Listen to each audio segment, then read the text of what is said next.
കാനഡയും ചൈനയും മെക്സിക്കോയ്ക്കുമെതിരെ ഇറക്കുമതി ചുങ്കം ചുമത്തി അമേരിക്കൻ പ്രസിഡന്റ് ഡൊണാൾഡ് ട്രംപിനെതിരെ പ്രതിഷേധം ശക്തമാകുന്നു.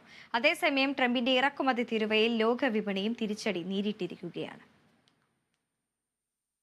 രണ്ടാം വരവിന് പിന്നാലെ ലോകരാജ്യങ്ങൾക്കിടയിൽ ആധിപത്യം സൃഷ്ടിക്കാനുള്ള ശ്രമത്തിലാണ് ഡൊണാൾഡ് ട്രംപ്. എന്നാൽ അയൽ രാജ്യങ്ങളെ വരുതിയിലാക്കാനുള്ള ട്രംപിന്റെ തന്ത്രത്തിന് മുന്നിൽ തൽക്കാലം അടിയറവ് പറയേണ്ട നിലപാടിലാണ് രാജ്യങ്ങൾ. അമേരിക്ക ഏർപ്പെടുത്തി 25% ഇറക്കുമതി ചുങ്കത്തിന് ബദലായി കാനഡയുടെ തദ്ദേശീയ ഉൽപ്പന്നങ്ങൾ വാങ്ങാൻ പ്രധാനമന്ത്രി ജസ്റ്റിൻ ട്രൂഡോ ആഹ്വാനം ചെയ്തു. മെക്സിക്കോയ്ക്ക് ക്രിമിനൽ സംഘങ്ങളുമായി അടുത്ത ബന്ധമുണ്ടെന്ന ട്രംപിന്റെ ആരോപണം മെക്സിക്കൻ പ്രസിഡന്റ് ക്ലോഡിയ ഷെയിൻബോം നിഷേധിച്ചു. US താരിഫ് ഏർപ്പെടുത്തിയ നീക്കത്തെ പ്രതിരോധിക്കുമെന്നും ക്ലോഡിയ വ്യക്തമാക്കി.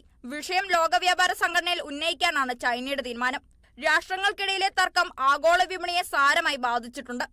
ഡോളറിനെതിരെ രൂപയുടെ മൂല്യം ചരിത്രത്തിലെ ഏറ്റവും കുറഞ്ഞ നിലയിലേക്ക് കൂപ്പുകുത്തി.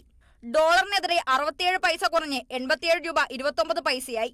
ഏഷ്യൻ വിപണികളിലെല്ലാം ഇടിവുണ്ടായി. ഓഹരി വിപണിയിലും ഇടിവുണ്ടായി. സെൻസെക്സ് 700 പോയിന്റും നിഫ്റ്റി 205 പോയിന്റും താഴ്ന്നു.